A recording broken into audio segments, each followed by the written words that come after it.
In the past 24 hours, we've heard Secretary of State Hillary Clinton in Mexico saying America has to confront its appetite for drugs. Some say the best way to do that is to legalize marijuana. Well, today at a virtual town meeting, President Obama was bombarded with questions on the topic. Take a listen to what he had to say. I have to say that there was one question that was voted on that ranked fairly high, and that was whether legalizing marijuana would improve the economy and job creation. And I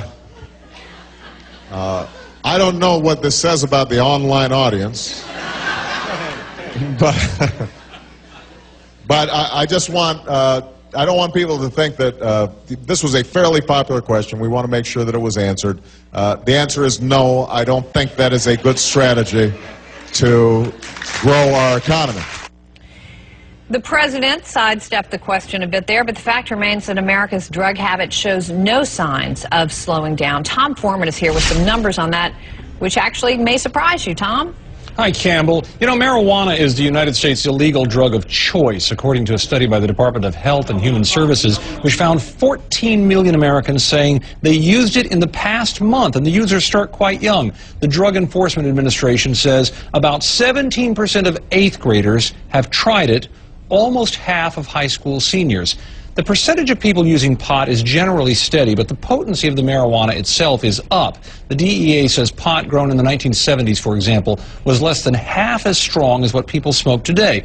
Better growing technology has also made the cost of getting high cheaper. And that is a key problem when people start talking about legalizing marijuana. The Rand Corporation, which has studied this a good bit, says no one really knows how much it would cost to legally produce marijuana, how much would be grown, and how much it could be sold for. Presumably, like alcohol, you could not sell it to minors or drive while smoking it. But how would we pay for enforcement, Campbell? That's one of the other questions. Well, I know a lot of proponents, Tom, of legalization say taxes. Tax the marijuana that's sold. What's the counter to that? Well, you know, it could be taxed, Campbell, but Rand points out you could be talking about a big job here, policing some additional 14 million or more users of a regulated substance, even if it's legal. And that could take a lot of taxes. And if the taxes on marijuana are made too high to pay for all of this, once again, illegal pot could become popular because it could be cheaper. And there is this, the active drug in marijuana, the part that makes you high, is called tetrahydrocannabinol, or THC, and it varies from plant to plant. If the government wants to approve legal use, almost certainly there would have to be a way to determine just how powerful any pack was. Those are just some of the practical complications on top of the health and moral debates about whether this drug should be legal. Campbell? And there's plenty to talk about on that front as well. Tom Foreman for us tonight. Tom, thanks. So as I said, lots of questions about how we might legalize marijuana, but the biggest question obviously remains here, should we do it at all? And we've got two guests tonight on opposite ends of the spectrum here. Joining me now, Representative Ron Paul, who of course ran for president last year, and former Oklahoma Republican Congressman Ernest Istook, who's now with the Conservative Heritage Foundation, a longtime supporter he has been of the war on drugs. Gentlemen, welcome to you both. Congressman Paul, let me start with you on this. You saw the president earlier. He doesn't seem particularly inclined to legalize marijuana, but for years you have been advocating that the federal government do just that. Make your case. Well, I think the war on drugs in general is just a total disaster. We spend $40 billion a year, and all it does is it enhances the drug dealers. I mean, prohibition for alcohol was a disaster, and now we've done the same thing over and over again. You're only talking about going back to 1937. You know, prior to 1937, the federal government wasn't involved. That was when the first tax was placed on it. And I just think that the states that legalize it, if any conservative ever considered states' rights, they ought to under these conditions, because these states legalize it. I'm a physician, and I can vouch for the fact that some very sick people benefit from marijuana. Sick people that have AIDS and cancer can use marijuana and benefit by it, and then compassionate conservatives come along and they arrest them under federal law. They overrule state law, and they put sick people in prison for this. It makes no sense, and I don't know why we should be such strong supporters of Roosevelt's position to go ahead and tax and then eventually lead to making it illegal. It doesn't make a whole lot of sense. I believe in a free society and making freedom of choice. All right, let me let Congressman Istook, go ahead. Sure. Well, you know, this is no time to surrender. In the last 8 years, our efforts to enforce and educate people have brought down the teenage use of marijuana by 25%. That's a significant reduction. Now, that hasn't been mentioned before, but it should be. When you're talking about so-called medical marijuana, the substance THC is actually already available in prescription form. It's a prescription drug called Marinol.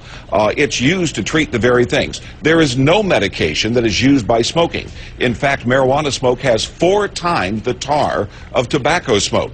It has some 400 harmful substances in it. So, you know, don't tell me you need marijuana for medical purposes. And don't tell me that the cost is measured by only the cost of drug enforcement. Look at the broken homes, look at the lost jobs, look at the consequences of drug legalization generally. Now, Ron has not mentioned, but he said before, he doesn't just want to legalize marijuana, he wants to legalize drugs, period, which makes it all the more possible for marijuana to be a gateway drug to harder drugs like cocaine, opium, heroin, and so forth. All right. I'm going to let you respond to that, Congressman Paul, but I want to, with both of you, just bring the question back to the issue of violence on the border, because it's where our focus is right now, given what's happening in Mexico. And Congressman Paul, you're from Texas. You're right there on the Mexican border in your district. If marijuana were to be legalized, what would change?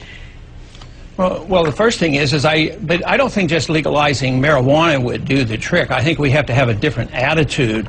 I think Ernie just doesn't have a whole lot of respect for the Constitution, because prior to 1937, none of the these... Supreme Court's ruled on this issue already, and your side lost. Congressman, if you could just go back to the question I asked, which was about the violence on the border, given where you live. Yes, what would it mean? I really give us think a sense for how life would change. I think the border wars going on right now is related to drugs, just as the wars went on in Chicago and other cities when Al Capone controlled everything. So you want the killings. There were a lot of killings back with Prohibition. I mean, if people want to really, you know, stop some violence and bad drugs and stop cigarettes and stop alcohol, but we don't do that. It's not just drugs. But what we do is we combined in this problem. It is, but the whole... Ron, I used to handle the funding for the Customs Service. The same people that run the drugs and the guns are also running the illegal immigrants. They're smugglers, pure and simple. And all of these things about border enforcement and enforcement against illegal immigration and did you have